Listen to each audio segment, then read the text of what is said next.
대한성형TV는 대한성형외과학회 공식 유튜브 채널로 성형외과에 대한 올바르고 검증된 정보만을 제공합니다. 많은 시청 부탁드립니다. 감사합니다.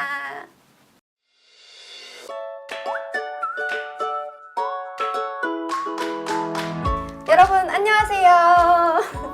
네, 대한성형TV가 다시 돌아왔습니다. 저는 MC 수민이고요. 오늘 제 옆에 정말 아리따운 교수님 한 분을 모셔봤는데요. 여러분 아시겠지만 제 옆에는 항상 남성 교수님들이 나와주셨는데 오늘 이렇게 아리따운 교수님이 등장을 해주셨습니다. 우리 교수님 화면을 보고 소개 한마디 해주세요. 네, 안녕하세요. 저는 고대 안산병원 성형외과에서 근무하고 있는 유희진 교수입니다. 반갑습니다.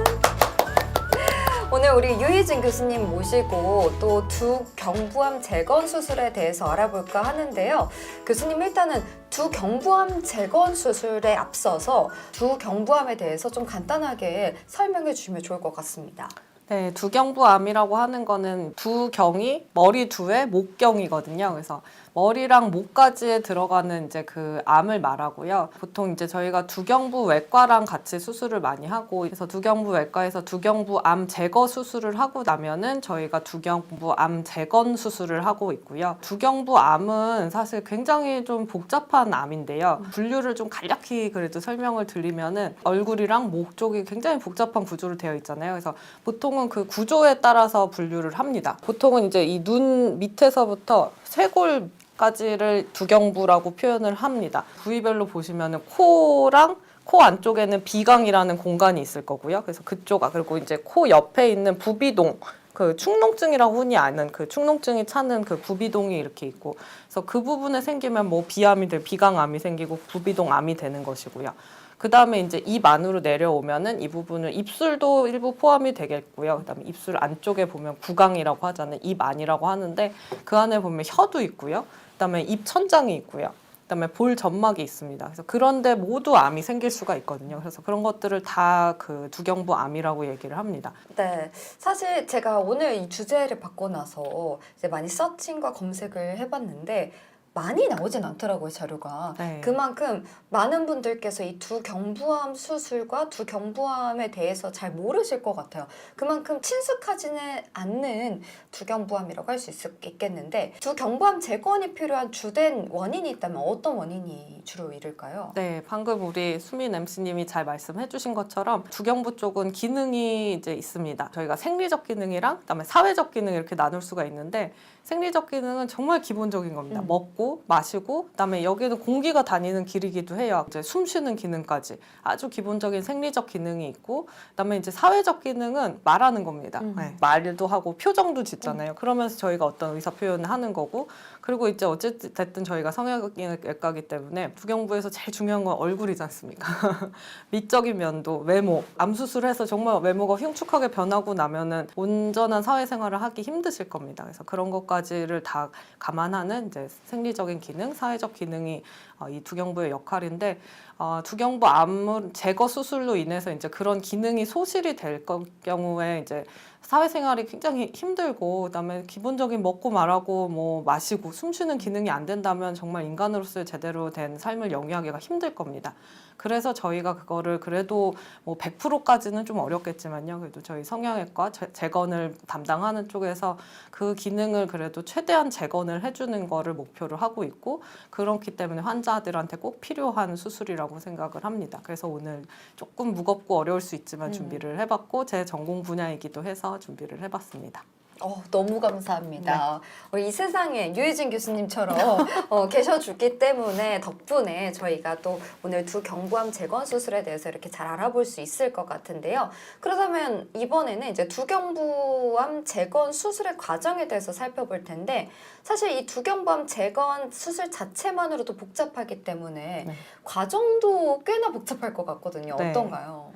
굉장히 복잡합니다. 아까 제가 처음에 말씀드린 것처럼 이제 각 부위마다 다 암이 발생을 할 수가 있기 때문에 그 부위에 맞는 어떤 재건을 시행을 해야 되겠거든요. 간단한 거 뭐 예를 들면 입천장이 없다 그러면 이제 구강 안에서 옆에서 어떤 점막 조직을 조금 옮겨와서 메꾸는 방법도 있어요. 그거를 이제 국소 피판술이라고 하는데요.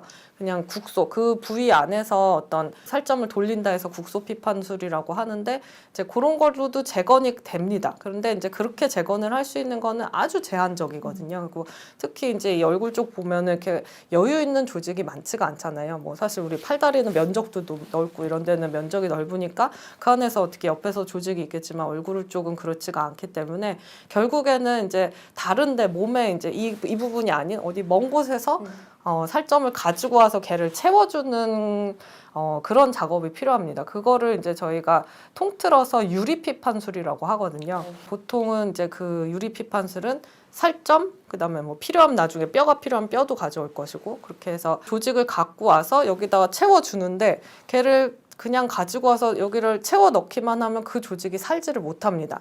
그렇기 때문에 이제 조직을 가지고 올 때 거기서 이제 동맥과 정맥을 같이 띄어서 가지고 와서 여기에 있는 동맥, 정맥이랑 연결해서 그 살점이 살 수 있게 만들어주는 거거든요. 그래서 그게 유리피판술이 되겠고 대부분의 두경부암 재건 수술에서는 이 유리피판술이 필요한 경우가 대부분입니다. 그래서 연부 조직만 필요하다 하면은 보통 여기 뭐 손목, 여기 피부가 좀 얇거든요. 그리고 이제 혈관이 같이 잘 지나가기 때문에 여기서 많이 사용을 하고 아니면 조금 더 조직이 많이 필요하다 그러면 이제 이 허벅지 가측에 보면 이렇게 그래도 조금 살점이 있잖아요. 있죠. 네, 지방층도 있고 그래서 거기서 같이 가져오는 경우도 있고 아니면은 뭐 조금 예전에 유방 재건할 때 아마 보셨겠지만 뱃살 많이 띄거든요. 네. 정말 많이 필요하면 뱃살도 떼기도 하고요.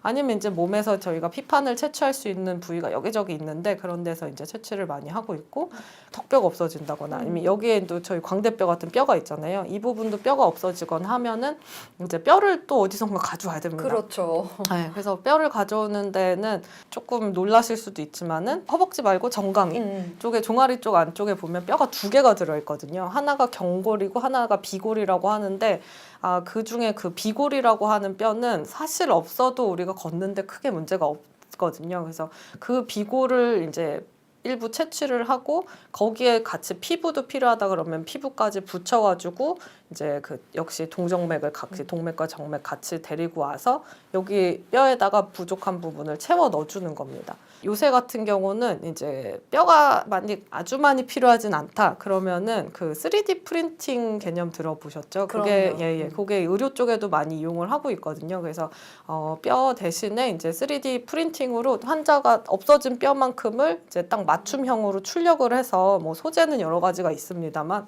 이제 그걸 출력을 해서 거기에 결손 부위에다 채워주는 이제 그런 식으로 재건을 하기도 하거든요. 정말 복잡한 만큼 또 굉장히 디테일하게 설명을 잘 해주셨는데 네. 교수님 이렇게 듣고 나니까 수술 과정이 꽤나 복잡하잖아요. 네. 그러면 분명히 수술하는 시간도 꽤 오래 걸릴 것 같은데 네. 대략적인 시간은 또 어떻게 되는지 설명 좀 해주실까요? 수술 시간은 사실 되게 오래 걸리는 수술 중에 하나거든요. 이 유리피판술이라는 것 자체가 저희가 이제 그 혈관을 다 가지고 와서 혈관을 다 발라서 가지고 와서 또 여기다가 현미경을 붓고 이어주는 수술이다 보니까 어떻게 보면 성형외과에서 제일 좀 난이도가 있는 그런 수술 중에 하나고요. 그래서 뭐 간단하게 그냥 여기 피부 그 연부 조직이랑 혈관만 떼서 갖고 오는 거는 뭐 짧게는 한 2-3시간 정도부터 시작해서 뼈 떼는 것까지 하면은 사실 그런 건 조금 더 시간이 오래 걸리거든요. 4-5시간 뭐 아니면 이제 할 것이 너무 많다 그러면은 뭐 밤을 새워서 하는 경우도 있고 이제 저희 과 수술만은 그렇긴 한데 또 이비인후과에서 먼저 수술을 끝내놔야 저희가 들어가는 거잖아요. 그러다 보니까 전체 수술 시간은 사실 환자분들한테 꽤 길게 설명을 합니다. 그래서 아침에 들어가면 뭐 하루 종일 수술한다고 생각하십시오. 이렇게 하는 경우도 있고요. 교수님께서 말씀해 주신 것처럼 이게 두경부암이 전이가 될 수도 있는 거잖아요. 네네. 그러면은 어떤 합병증을 또 유발하는지도 궁금해지는 대목이거든요. 네. 어떤 합병증들이 같이 이루어지는 걸까요? 이게 뭐 전이에 대한 합병증 합병증도 있을 수 있겠지만 일단은 저희 오늘 주제가 두경부암 재건 수술이다 보니까 네. 그에 대한 합병증을 좀 말씀을 드리면 이게 이제 복잡한 정도랑도 좀 관련이 있는데 이게 두경부암이 재발을 잘합니다.